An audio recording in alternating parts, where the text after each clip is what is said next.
আর মাত্র একদিন বাকি সপ্তম দফার নির্বাচন। এই আবহে একাধিক দুর্নীতি ইস্যুতে রাজ্যের শাসক দলের বিভিন্ন নেতামন্ত্রীদের সমন পাঠিয়েছে কেন্দ্রীয় তদন্তকারী সংস্থা ইডি এবং সিবিআইয়ের আধিকারিকরা। আর আপনারা সকলেই জানেন, দিকে দিকে আয়কর দপ্তরের হানা।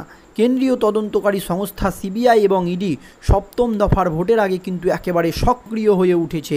বিভিন্ন রকমের দুর্নীতি ইস্যুতে রাজ্যের শাসক দলের নেতামন্ত্রীদের যখন জেরবার অবস্থা, এই আবহে আপনারা জানেন তৃণমূলের হেভিওয়েট বিধায়ক শওকত মোল্লাকে সমন পাঠিয়েছিল কেন্দ্রীয় তদন্তকারী সংস্থার আধিকারিকরা কয়লা পাচার কাণ্ডে। এরপরই একেবারে বিস্ফোরক ভবিষ্যৎবাণী ভোট কৌশলী প্রশান্ত কিশোরের।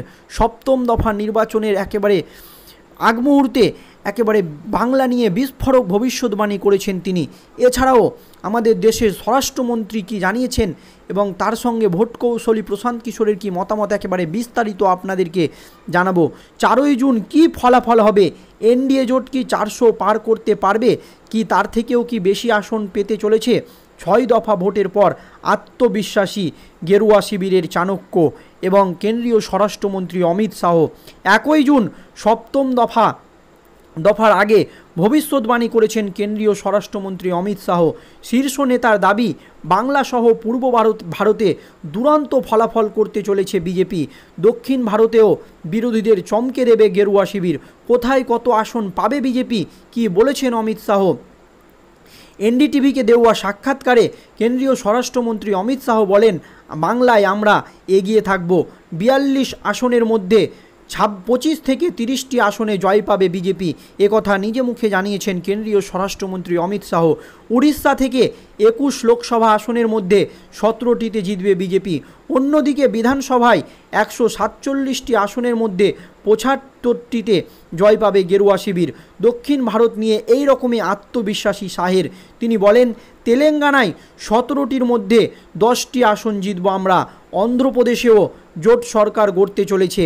অমিত শাহ দাবি করেন, বাংলা, ঝাড়খণ্ড, বিহার, উড়িষ্যা নিয়ে পূর্বাঞ্চলে সবচেয়ে বড় দল হিসাবে আবির্ভূত হতে চলেছে বিজেপি। অন্যদিকে দক্ষিণের 5 রাজ্য কর্ণাটক, তেলেঙ্গানা, অন্ধ্রপ্রদেশ, কেরল এবং তামিলনাড়ু মিলিয়ে সবচেয়ে বড় দল হিসেবে জিতবে গেরুয়া শিবিরই। কিন্তু বিজেপির স্লোগান আপ কি বার 400 পার স্লোগান কি সত্যি হতে চলেছে, তা নিয়ে কিন্তু রাজ্য রাজনীতিতে প্রশ্ন উঠতে শুরু করেছে। শাহের দাবি, যখন আমরা নিরঙ্কুশ সংখ্যাগরিষ্ঠতার স্লোগানে নরেন্দ্র মোদীর নেতৃত্বে 2014 সালে নির্বাচন জিতেছিলাম, তখন রাজনৈতিক বিশ্লেষকরা বলেছিল এইসব কিছু সম্ভব নয়, যদিও আমরা নিরঙ্কুশ সংখ্যাগরিষ্ঠতায় পেয়েছিলাম। এরপরই 2019 সালে 300-র বেশি আসন পাবো স্লোগান দিয়েছিলাম। লোকে বলেছিল সম্ভব নয়। এবার লোকে অনেক রকম কথা বলছে, তবে আমার মনে হয় পরবর্তী নির্বাচনের আগে বিজেপিকে ওরা বিশ্বাস করবেন, কারণ এবার কিন্তু 400 আসন পাবে বিজেপি। উল্লেখ্য, 1 জুন সপ্তম দফায় দেশ জুড়ে 57টি লোকসভা আসনে ভোট হতে চলেছে। এর মধ্যেই পূর্ব ভারতের বাংলা, বিহার, ঝাড়খণ্ড এর 26টি আসনে নির্বাচন। শাহর বাণী কি সত্যি হবে, জানা যাবে 4ই জুন। আর এই আবহে একেবারে মুখ খুলেই বিস্ফোরক ভোট কৌশলী প্রশান্ত কিশোর এবং বাংলা নিয়ে বিস্ফোরক মন্তব্য করেছেন তিনি। কি জানিয়েছেন ডিটেলসে আপনাদেরকে জানাবো। লোকসভা ভোটের আর 1 দফা বাকি, ফল প্রকাশ 4ই জুন। তবে রাজনৈতিক কৌশলী প্রশান্ত কিশোর লোকসভা নির্বাচনের মধ্যে ফলাফলের পূর্বাভাস দিয়ে বারবার শোরগোল ফেলে দিয়েছে রাজ্য রাজনীতিতে এবং গোটা দেশের রাজনীতিতে। প্রশান্ত কিশোর অবশ্য আগেই জানিয়েছিলেন যে এই জিনিসটা স্পষ্ট, বিজেপি এককভাবে 370 আসন পাচ্ছেন না। এটা কিন্তু ভোট কৌশলী প্রশান্ত কিশোর জানিয়েছেন যে এককভাবে বিজেপি 370 আসন পাচ্ছে না। তিনি অবশ্য এও বলেছেন বিজেপি 270-এর নিচেও কিন্তু নামছে না। তবে 270-এর নিচে বিজেপির যদি সবচেয়ে খারাপ ফলাফল হয়, সেক্ষেত্রে কিন্তু 270-এর নিচে নামানো যাচ্ছে না। রাজনৈতিক বিশ্লেষক তথা ভোট কৌশলী প্রশান্ত কিশোর লোকসভা নিয়ে একের পর এক ভবিষ্যৎবাণী করেছেন। কোন রাজ্যে এবার বিজেপি খারাপ ফল করবে তা নিয়ে এবার পিকের মতামত প্রকাশ্যে এসেছে। প্রশান্ত কিশোর বলেন, দেশে আজ কোথায় দুর্নীতি নেই, নেতারা কোথায় মিথ্যে বলছে না, তা সত্ত্বেও আজ বিহারের যা পরিস্থিতি, দেশের অন্য কোনো রাজ্যে তেমন পরিস্থিতি নেই। কেউ কি তামিলনাড়ু, মহারাষ্ট্র, কেরলের মতো রাজ্য থেকে বিহারে এসে শ্রমিক হিসাবে কাজ করছেন, কিন্তু বিহারের মানুষ পশুর মতো ট্রেন বোঝাই হয়ে ভেড়া ছাগলের মতো কাজ করতে যাচ্ছে, এই মন্তব্য করেছেন ভোট কৌশলী প্রশান্ত কিশোর। এরপরেও বাংলা নিয়ে বিস্ফোরক মন্তব্য, বাংলারও একই অবস্থা। তাহলে বাংলা থেকেও মানুষ কিন্তু আপনারা জানেন যে বহু পরিযায়ী শ্রমিক বিভিন্ন রাজ্যে কাজে যায়, তাহলে বাংলাতেও কি শাসক দলের অবস্থা খারাপ? এই নিয়ে কিন্তু প্রশ্ন তুলেছেন ভোট কৌশলী প্রশান্ত কিশোর এবং তিনি জানিয়েছেন বাংলায় কিন্তু তৃণমূলের অবস্থা এবার একেবারেই খারাপ।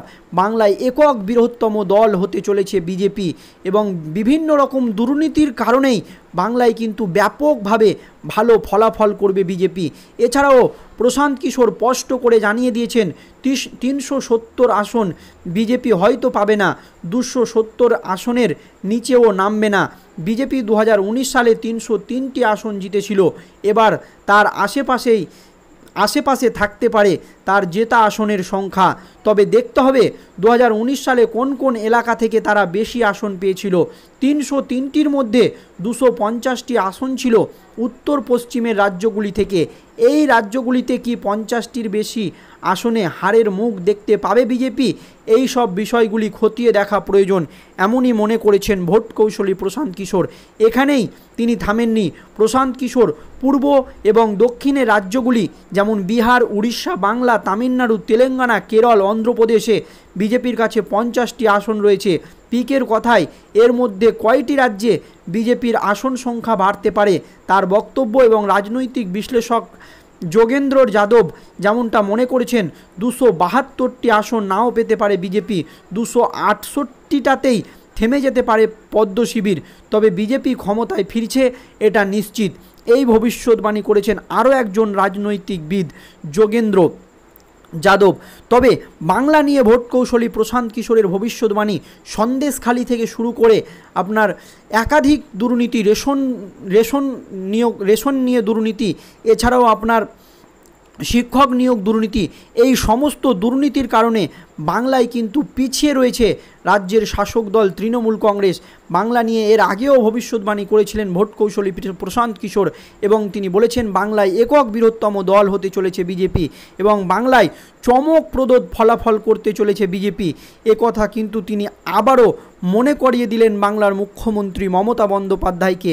শেষ দফার নির্বাচনের আগে যা শুনে কিন্তু রাতের ঘুম উড়েছে বাংলার মুখ্যমন্ত্রী মমতা বন্দ্যোপাধ্যায়ের।